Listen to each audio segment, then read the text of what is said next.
Seorang gadis bernama Casey diculik. Dengan sekuat tenaga dia menendang lampu belakang mobil. Kemudian mengeluarkan satu tangannya terus melambai minta tolong. Trik ini berhasil. Sebuah mobil di belakang merasa aneh. Langsung menelepon polisi. Polisi mengecek plat nomor yang diberitahukan. Tetapi ciri-ciri fisik penculik tidak cocok.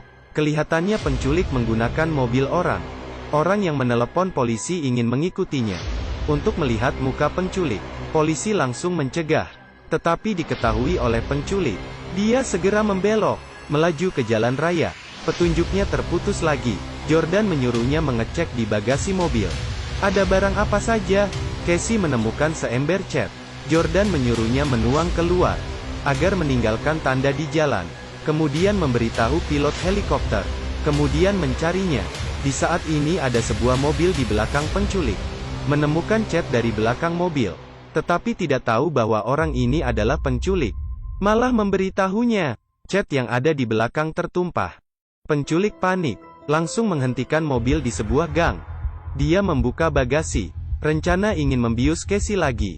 Di saat yang sama seseorang datang. Penculik langsung menggunakan obeng, mengancam Casey untuk tidak mengeluarkan suara. Orang itu melihat penculik yang gugup, langsung masuk ke mobil untuk menelepon polisi. Tetapi saat tersambung, penculik langsung menghancurkan kaca jendela, dan memukul orang itu sampai pingsan, dan memasukkan dia dan Casey dalam bagasi mobil. Casey memberitahu Jordan sambil menangis, bahwa penculik menukar mobil. Tetapi tidak lama kemudian, orang itu sadar, dan berteriak panik, membuat penculik marah. Penculik menghentikan mobil, langsung menusuk pria itu sampai mati. Casey yang melihat semua ini, langsung putus asa. Tetapi Jordan tidak mau menyerah.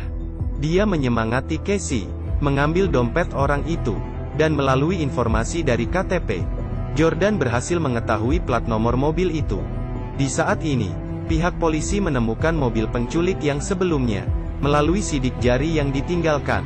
Menemukan alamat rumah penculik, tetapi istri penculik tidak tahu soal kasus penculikan ini. Polisi menemukan bahwa penculik masih ada sebuah tempat peternakan. Langsung segera ke sana.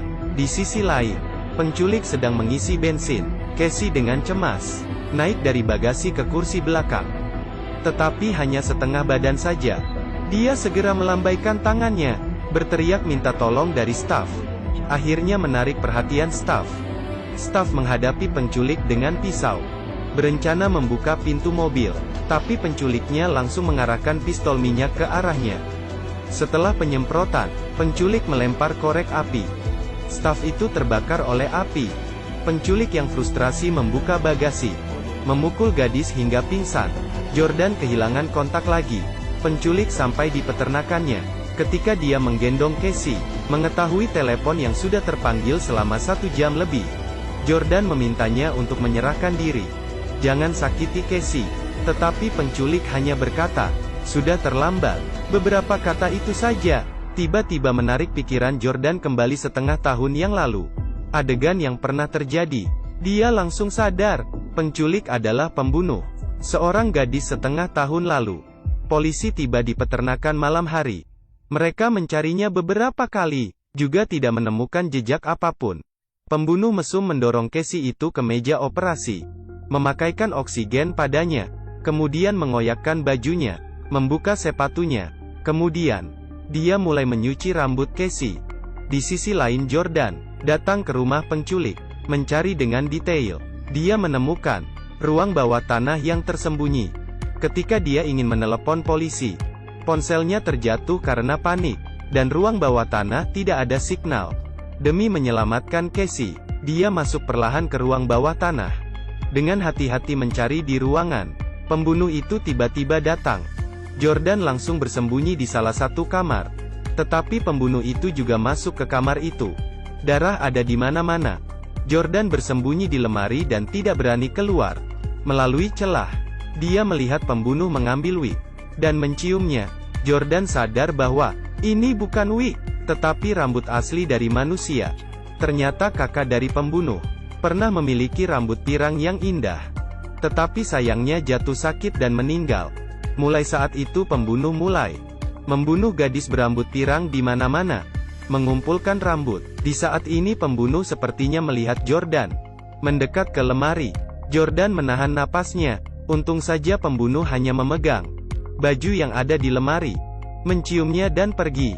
Pembunuh kembali ke meja operasi lagi, mengambil pisau, berencana memotong kulit kepala Casey, membuat barang pajangan baru. Pada saat itu, Jordan pelan-pelan berjalan ke belakang pembunuh, memukulnya sampai pingsan. Saat dia ingin melepaskan tali Casey, pembunuh itu tiba-tiba sadar, memasukkan kepala Jordan ke air. Sudah hampir kehilangan nafas, Casey menikam pembunuh dari belakang.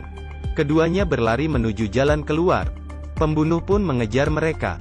Tiba-tiba pembunuh berteriak kesakitan. Casey menikamnya sekali lagi. Jordan menendangnya kembali ke ruang bawah tanah. Akhirnya mereka selamat. Jordan mengeluarkan ponsel, berencana menelepon polisi. Casey mencegahnya. Jordan tahu apa yang harus dilakukan.